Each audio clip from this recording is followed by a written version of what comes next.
Donc, nous souhaitons réaliser une carte à partir de cette donnée-là. On a une donnée ponctuelle linéaire surfacique. Donc, j'ouvre la table d'attributs de la donnée ponctuelle, clic droit, je fais attribut table, ce qui me permet d'ouvrir la table d'attributs. Et la table d'attributs est un tableau dans lequel se trouve un ensemble d'informations liées à notre donnée. Par exemple, on a le nom de chaque point. On a PT1, PT2, PT3 et tout ça. Ces noms sont générés automatiquement. Donc, tout se fait automatiquement.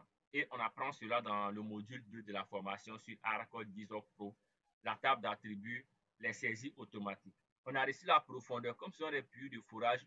Est-ce qu'il y a des géologues, est-ce qu'il y a des miniers et autres qui sont connectés présentement? Est-ce qu'il y a des fourreurs? Aussi en hydrogéologie, on fait toutes ces manipulations. Est-ce qu'il y a ces personnes qui sont connectées? En hydrologie, en hydrogéologie, des géomètres, des hydrogéologues, OK. Donc, certainement, vous suivez là où nous voudrions partir, mais certainement qu'on verra davantage d'autres manipulations. Merci à vous.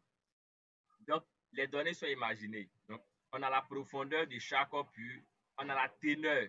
Voilà, donc, j'ai imaginé des valeurs. La teneur, ça peut correspondre à des teneurs en or, à des teneurs en tel ou tel minerai, ou même à d'autres informations, des valeurs imaginaires. On a la longitude et la latitude de chaque puits qui sont générées automatiquement. Donc, nous souhaitons matérialiser, faire une répartition de la teneur en fonction du puits. Donc, on a notre permis d'exploitation qui est là, qui fait un carré parfait de, je dirais par exemple, de 5 hectares et autour de plusieurs hectares. On a ici des lignes à partir desquelles les fourrages ont été faits et l'on souhaite maintenant, à partir des valeurs au niveau de chaque puits, des teneurs, faire une répartition globale pour voir comment est-ce que la segmentation se fait, comment est-ce que ces valeurs peuvent être utilisées pour isoler des zones qui ont une très forte teneur, une faible teneur, une teneur moyenne. Donc, c'est l'idée de cette seconde carte thématique. Comment réussir à faire une répartition des valeurs des teneurs pour évaluer plus ou moins les zones de forte teneur, faible teneur ou de teneur moyenne.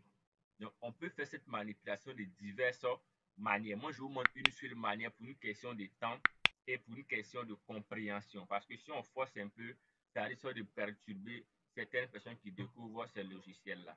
Donc, la première étape, on a d'abord l'objectif. Seconde étape, on a la donnée. Troisième étape, nous passons à la manipulation de la table d'attributs pour la faire correspondre à notre objectif, ce qui est fait. Quatrième étape, passons à la représentation. Suivons attentivement cette étape-là. Nous commençons par cliquer sur Tools, autant pour moi sur Analysis.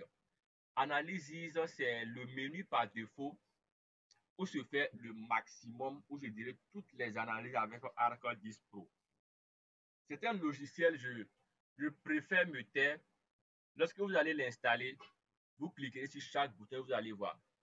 Il est superbe. Donc, vous avez tellement de propositions que vous pouvez passer 24 heures en train de le manipuler sans pourtant être lassé ou sans pourtant voir le 1/10 des possibilités. Donc, vous cliquez sur Analyse, ensuite vous cliquez sur l'option Tools. C'est une option parmi tant d'autres parce qu'il y a d'autres options. Vous cliquez sur Tools, vous allez avoir le menu qui est là. Vous sélectionnez Tools Boxes, c'est-à-dire la boîte à outils. C'est la même configuration que ArcMap avec des outils en plus. Vous allez descendre un peu plus, vous rechercherez l'option Spatial Analyse Tool, c'est-à-dire les outils d'analyse spatiale. Vous déroulez vous cliquez sur le triangle pour dérouler. Vous allez rechercher l'option Interpolation. Donc, dans l'option Interpolation, il y a différentes options d'interpolation. Avant de faire le choix d'une interpolation, prenez le temps de vérifier force et faiblesse. Prenez le temps de vérifier l'exigence de cette option, autrement les préconfigurations de base. Moi, je choisis l'interpolation par la triangulation, IDW. C'est une interpolation qui est basée sur les distances. OK, les distances inverses, on dit comme ça dans le jargon. Donc, vous sélectionnez ici IDW, qui est une option d'interpolation qui permet, en se basant sur des données existantes, de faire une estimation en fonction des données qui sont déjà là. Donc, dans l'option ici, Input point features. Vous devrez sélectionner votre donnée qui comporte les plus. Donc, vous cliquez sur Input ou le triangle qui est là. Vous sélectionnez Puits de fourrage. Donc, vous voyez bien que c'est seulement pour les données ponctuelles que cette option marche. Donc, raison pour laquelle je demandais à ce que connaissez d'abord la fonction, quelles données il faut et quelles sont les configurations de base. Vous sélectionnez ici point de fourrage. Z-value, vous pourrez faire une répartition en fonction de la teneur, en fonction d'autres facteurs. Nous allons choisir en fonction de la teneur. OK. Si vous souhaitez faire une répartition selon l'altitude pour des cartes topographiques, cela est possible. Donc, il est mis input raster. Moi, je vais mettre ici, je vais lui donner un nom. Je vais l'appeler, on va l'appeler comment? Je vais l'appeler teneur. Excusez que le nom soit banal. Je l'appelle teneur. Ici, output cell 16, vous laissez par défaut. Tous les autres paramètres ici, vous les laissez par défaut. Ce qui a modifié, c'est d'abord choisir le fichier ponctuel dans l'option Input Point Features. Vous choisissez le Z Value Field, c'est-à-dire la donnée sur laquelle vous travaillez. Vous choisissez le nom et le dossier de sauvegarde. Cela étant fait, ne lancez pas d'abord. Vous devrez maintenant paramétrer l'environnement de travail. Pour paramétrer l'environnement de travail, vous cliquez sur l'option Environment à ce niveau-là. Vous cliquez dessus. Vous allez maintenant choisir le système de projection. Cela est très important. Vous cliquez là. Je choisis le système de projection de ma zone d'étude qui est appelé permis d'exploitation. Après cela, vous laissez la transformation parce qu'on conserve le système par défaut sans transformation. Au niveau des raster analyse, vous avez maximum of input. Vous laissez cette option par défaut. Vous descendez un peu plus. Au niveau de masque, vous cliquez. Vous sélectionnez ici permis d'exploitation.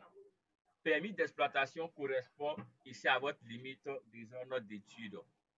Vous descendez un peu plus. Vous allez ici chercher une autre option qui est très importante. Je la récupère là. Je peux monter ça. On va. Je récupère masque, snap. OK. Je vais remonter. OK, c'est cette option-ci. Processing extent, c'est vraiment important cette option-ci. Si vous ne la validez pas, vous allez avoir des soucis quant au remplissage de votre zone d'étude. Vous cliquez sur le triangle-ci. Vous sélectionnez votre zone d'étude qui est permis d'exploitation. Donc en entrée, vous choisissez ici votre projection. Ici, vous choisissez l'espace d'étude et vous avez ici les autres paramètres qui peuvent être ignorés. Ceci étant fait, vous cliquez sur l'option Run, ce qui vous permettra d'une façon très brève ou très complète de vous proposer une répartition en se basant sur les données que vous avez. Donc, plus vous avez de fourrage, plus la réalité serait beaucoup, disons, beaucoup plus calée. C'est-à-dire, on va plus se rapprocher de l'exactitude. Parce que peu de données, vous aurez un résultat qui sera biaisé. Donc, plus on a assez de données, plus la réalisation serait beaucoup plus exacte. Donc, tenez compte de cet aspect-là. Donc, vous lancez l'exécution. OK, la donnée est créée. Je vais la faire monter. Teneur, je fais monter juste là. OK. Donc, on voit bien qu'il fait une répartition en fonction des teneurs. Mais les propositions qu'il fait pour la mise en page, moi, ça me pour la symbologie, ça ne me convient pas. Donc, pour ce faire, je vais dans l'option symbologie et je peux paramétrer toutes les options. On peut même générer des courbes pour isoler les secteurs. Donc, je vais choisir 9 classes. En termes de code couleur, choisissez un code couleur qui correspond à la réalisation que vous faites. Voilà. Les codes couleurs sont quand même importants. Il faudrait en choisir selon la réalisation que vous faites pour éviter des désagréments. Moi, je vais choisir par exemple ce modèle-ci et je vais inverser la couleur. Plus la valeur est élevée, ici, plus la couleur doit être beaucoup plus vivante. Donc, je fais un clic droit sur Color ici à droite, clic droit, je fais Reverse Ordering, ce qui me permet d'inverser. Donc, les zones avec une forte couleur dans le ton du rouge, sont des zones avec une forte teneur. Et les zones avec une couleur bleue sont des zones de faible teneur. L'on peut, pour faciliter l'interprétation de ces différents éléments-là, l'on peut intégrer des contours, c'est-à-dire des lignes de démarcation pour faciliter la compréhension. Donc, je vais appliquer cela rapidement. Autrement, des contours qu'on peut intégrer avec l'option ici, surface. Je vais cliquer sur l'option surface, ensuite sur contour. Voilà, histoire de générer un contour pour faciliter la compréhension. Je vais choisir une valeur de 20 par exemple, et puis je lance la requête. Et nous allons avoir une donnée linéaire qui va matérialiser un peu ces différents éléments. Donc, dans la possibilité de faire des simulations, j'ai partagé une vidéo ce matin avec des simulations. C'est fait directement dans ArcGIS Pro. Comment cela marche? Bon, vous n'aurez pas l'occasion de voir ça aujourd'hui. Donc, voici ici des lignes de démarcation avec des valeurs que l'on peut attribuer pour faciliter la compréhension de ces données-là. Donc, je pense que le reste, c'est uniquement des cas pratiques que je ne vais pas proposer. Chacun peut, en fonction de son projet, manipuler et puis je peux vous guider parfois sur certains éléments. Donc, on peut avoir cette représentation-là, même faire afficher les valeurs des courbes de niveau ici. Autant pour moi, des courbes d'isoteneur. Voilà. On peut faire afficher les valeurs des courbes d'isoteneur pour voir ici cette ségrégation, autant pour moi, de voir cette segmentation. Voilà. On voit bien les valeurs de courbes de niveau en fonction. On peut faire une estimation ici de la teneur dans les zones concernées. Donc, voici le second cas sur lequel j'ai bien voulu qu'on travaille. Il y a encore des options. Je le dis toujours, une séance est très peu pour assimiler le maximum. Il vous faut de la répétition, il vous faut de la manipulation du temps pour comprendre certaines fonctions, certains éléments. S'il y a des questions, on va les prendre dans le cas contraire les 19h, autant pour moi les 18h en Côte d'Ivoire, 19h au Cameroun, je pense que nous avons fait le maximum. S'il y a des questions, je les prends dans le cas contraire. Je suis ouvert dans le privé.